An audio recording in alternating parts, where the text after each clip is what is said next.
ସୁଦର୍ଶନ ଗୋଟେ ଝିଅଟେ କୁଶନଘା ଉତ୍କଳ ଭୂଖଣ୍ଡେ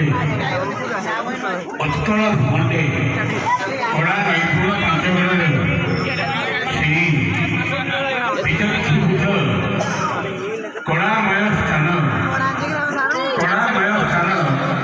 ସେହି ବଡ଼କୁମାରୀର ମୋର ମା ଭଉଣୀ ଦାଦା ଖୁଡ଼ୀ ସମସ୍ତଙ୍କ ପାଦ ତଳେ ମୋର କୋଟି କୋଟି ପ୍ରଣାମ।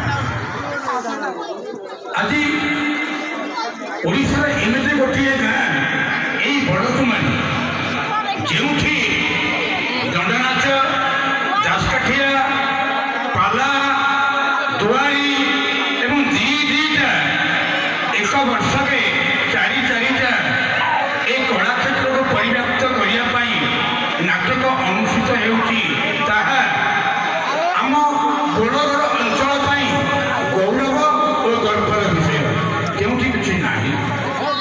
ଏବଂ ପ୍ରଭୁ ଶ୍ରୀ ନୀଳକଣ୍ଠେଶ୍ୱର ଦେବ ମା ଜେନାମଣି ସେ ଦୁଇ ଜଣ ବିଚାର କଲେ ଗୋଟିଏ ଅନୁଷ୍ଠାନ ଗୋଟିଏ ଦିନ କାହିଁକି ମୋ ପାଖରେ ହବ, ଏମିତି ମୋ ପାଖରେ ସଦା ସର୍ବଦା ପୁଣି କଳାର ପରିବ୍ୟାପ୍ତ ହେବ ତାଙ୍କରି ଆଶୀର୍ବାଦରୁ ସେ ହିଁ ମୟ ସେ ହିଁ କୂଟନୀତିଜ୍ଞ ଯିଏକି ଆଜି ଓଡ଼ିଆ ଡ୍ରାମା ତାଙ୍କରି ଆଦେଶରେ ଏଠି ହେଇପାରୁଛି। ଦେଖନ୍ତୁ ଆଜ୍ଞା, ଗୋଟିଏ ଡ୍ରାମାର କଳାକାର ନଥିବା ବେଳେ ଦିଟା ତିନିଟା ଡ୍ରାମା ଏଇ ପେଣ୍ଡାଲରେ ତାଙ୍କରି ପୂର୍ଣ୍ଣାହୁତି ସମୟରେ ହୋଇପାରୁଛି ତାହା ଆଜି ସୌଭାଗ୍ୟର ବିଷୟ। ଏବଂ ବଡ଼କୁମାରୀର ରାସ କମିଟି ଗ୍ରାମ୍ୟ କମିଟି ମୋ ଗାଁର ମା ଭଉଣୀ ଆଉ ଆଗରେ ଠିଆ ହେଇଥିବା ଯେଉଁମାନେ ଉଦ୍ୟମ କରିଥିଲେ ତନ୍ମଧ୍ୟରୁ ତୁଷାରକାନ୍ତ ବାବୁ, ସୁଶାନ୍ତ ବାବୁ, ରାମ ବାବୁ, ମାନସ ବାବୁ ଏବଂ କାଳିଆ ବାବୁ ଏ ସମସ୍ତେ ଉଦ୍ୟମ କରିଛନ୍ତି ଆମ ଗାଁରେ ଦିଟା ଅନୁଷ୍ଠାନ ଉଜ୍ଜୀବିତ ହୋଇ ସୁନାମ ଅର୍ଜନ କରୁ। ସବୁଠାରୁ ଆଜି ମୋର ସୌଭାଗ୍ୟ ଏବଂ ମୋର ପରମ ସୌଭାଗ୍ୟ ଆଜି ନାଟକର ନିର୍ଦ୍ଦେଶକ ହେଉଛନ୍ତି ମୋର ଅଭିନେତା ଛାତ୍ର ଶ୍ରୀଯୁକ୍ତ ସ୍ୱାମୀଜୀ ବା ସୁଶାନ୍ତ କୁମାର ମହୋଦୟ, ଯିଏକି ମୁଁ ଆଶୀର୍ବାଦ ଦେଉଛି ଆଜିର ନାଟକ ଯେମିତି ତାଙ୍କର ସଫଳ ହେଉ।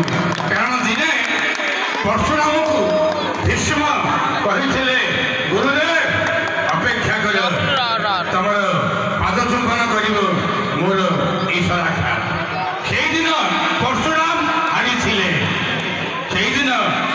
ହାରିଥିଲେ। ମୁଁ ଆଶୀର୍ବାଦ କରୁଛି ମୋର ପ୍ରିୟ ଛାତ୍ର ସ୍ୱାମୀଜୀ ସୁଶାନ୍ତ ଆଜିର କଳା ନୈପୁଣ୍ୟରେ ସେ ଯେଭଳି ଆଜି ଚରମ ସଫଳତା ପହଞ୍ଚେଇବ ଏବଂ ସମସ୍ତଙ୍କୁ ମୋର ମା ଭଉଣୀକୁ ଏ ସମସ୍ତଙ୍କୁ ମୁଁ ଆଜି ଶେଷରେ ଗୋଟିଏ ପ୍ରଣାମ କରି ଆଜିକାର ବକ୍ତବ୍ୟ ଶେଷ କରୁଛି।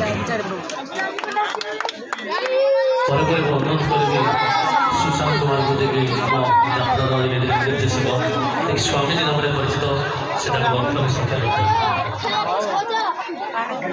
ଜୟ ଜଗନ୍ନାଥ।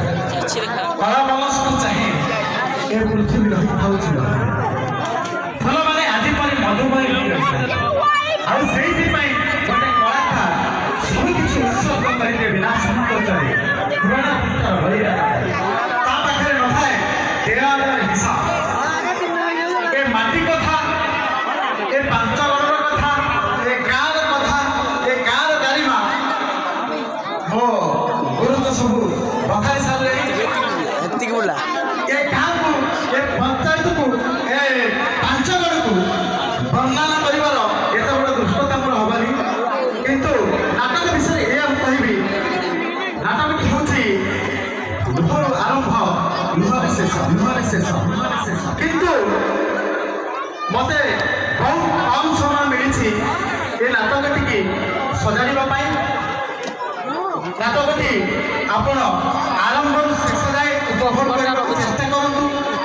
ଯଦି ନାଟକ ମଝିରେ କିଛି ତ୍ରୁଟି ଥାଏ ନିଜର ପୁଅ ନିଜର ଭାଇ ଭାବି ଆପଣମାନେ କ୍ଷମା କରିଦେବେ। ଏମିତି କରି ମୁଁ ମୋର ବକ୍ତବ୍ୟ ରଖୁଛି। ଜୟ ଜଗନ୍ନାଥ।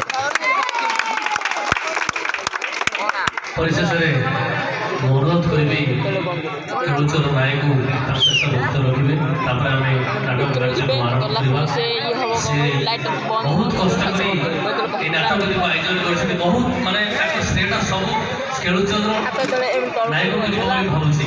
ତାଙ୍କୁ ଅନୁରୋଧ କରୁଛି ତାଙ୍କ ବକ୍ତବ୍ୟ ସେ ନିଶ୍ଚୟ ରଖିବେ।